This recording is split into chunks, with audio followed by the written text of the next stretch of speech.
I'm not sure if you can see it or not, but that island clear out there, I think that's Fremont Island, or that one might be. I'm not really sure, and the thing that I read said it was west of Antelope Island. Anyway, as promised, here's the story that ties into John C. Fremont. So in 1862, three men, one of them was Moroni Clausen, and they were fleeing to California after robbing a mailman, and Moroni Clausen was also involved in the death of a governor. So anyway, they were crossing the salt flats, and before they could get across the salt flats, they were apprehended and killed. And Moroni's body and the other two were buried in the Salt Lake Cemetery. Now it was said that later on, Moroni's parents came and had his body exhumed so they could move it to the family plot. And when they opened the coffin, it was said that he was naked. So they're like, okay, even somebody who is convicted of murder should be buried in some clothes, just for respect. So they complained, and they found out that in fact he was buried with clothes. So a short investigation led them to the gravedigger's house, Jean Baptiste, and at that time when they went to do the investigation, he was at work, but his wife led them in the house. And it turns out that inside the house are boxes and boxes of old clothes, jewelry, anything you think of that belonged to people who had recently died. After counting up and studying the remnants in the boxes, it turned out that he had vandalized the graves of over 300 people. Now word got out, people weren't too thrilled for this grave misjustice that had been done, and Brigham Young was quoted as saying, "Killing's too good for him." Or Wilford Woodruff said that they were diabolical, hellish, satanic sacrileges. And while lynching was a possibility,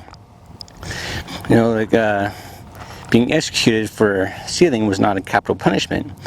So what they ended up doing, they ended up branding his forehead with the crime he had committed, which was grave robbing. And during his trial, just the final nail in the coffin was he showed up in a suit from a shopkeeper that had died 2 years earlier. So yeah, that didn't help things much. Like I said, his forehead was branded with the crimes he had committed. His ears were cut off, and he was imprisoned. Well, shortly after, he was taken to Fremont Island, which is like either that one right over there or that one over there. I don't know which one. But anyway, he was taken there and stranded there. He was basically exiled from everybody. And it was said that a few months later, a farmer went to explore the island, check on how things were doing, and said that he found an overturned hut that I'm guessing John lived in. It was overturned, wood was missing, and there was a dead calf that was skinned to make the cellar to make things watertight. But anyway, Jean Baptiste was gone. So also said that ever since then nobody had seen him. So had he escaped? Had he drowned in the lake? Which is hard to do. You can't really drown in the Great Salt Lake with the amount of salt water that's in there. But anyway, had he escaped? Had he drowned? Or what happened? Now, people have also said that one group of researchers or searchers found a skeleton on the shoreline with a shackle and a chain and a ball attached to it. So that would have been him, but reports didn't mention anything that he was shackled. So what happened to John Baptiste, people don't know. There's some that say his spirit still walks the shoreline of Fremont Island. Alright guys, so if you liked this video, even though it was short, click like, don't forget to share. If you're new here, subscribe, hit the bell notification so you don't miss any of my future videos. I also have a Patreon and Spreadshirt links for the hats and the shirts. I'll put those links down in the description below.